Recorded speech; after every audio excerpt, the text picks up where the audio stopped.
حضور علیہ السلام جو ہے نا اپنی جماعت کے ساتھ صحابہ کے ساتھ بیٹھے تھے تو حضور علیہ السلام نے بلال رضی اللہ تعالیٰ عنہ کو فرمایا کہ اے صحابیوں، حضرت سیدنا بلال رضی اللہ تعالیٰ عنہ سب سے پہلا جنتی ہے، سب سے پہلا جنتی ہے۔ تو صحابہ کرام رضی اللہ تعالیٰ عنہ نے عرض کی یا رسول اللہ کیا آپ سے بھی پہلے جنتی ہے، آپ سے بھی پہلے جنت میں جائے گا؟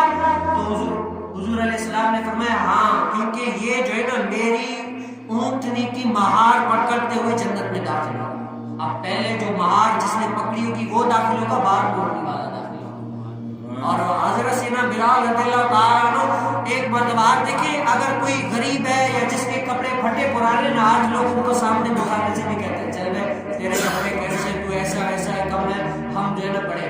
لیکن حضور علیہ السلام کی تعلیم دیکھیں کہ حضور علیہ السلام ایک مرتبہ بیٹھے تھے تو کھانا تناول فرما رہے تھے، تو بلال جو ہے حالانکہ غلام ہے، غلام کیا ہے جب آقا کھانا کھائے تو ہاتھ باندھ کے کھڑے ہوتے ہیں ان کے ادب و احترام میں، لیکن بلال کی شان دیکھیں، حضور علیہ السلام نے کتنی شان ان کو دی کہ اے بلال آؤ میرے ساتھ بیٹھ کر کھاؤ۔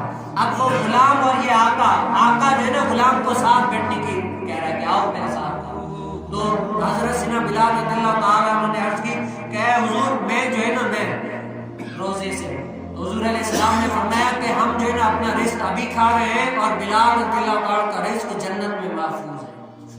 یہ ان کی شان ہے، یہ ان کی قطعی جنتی ہونے کی دلیل ہے۔ آج ہم دیکھیں ہم کس کو پسند کرتے ہیں؟ غریبی اللہ تعالیٰ کو بہت پسند ہے۔ کیوں؟ غریبی کو پسند کرنے والے دو جہاں کے آقا علیہ السلام،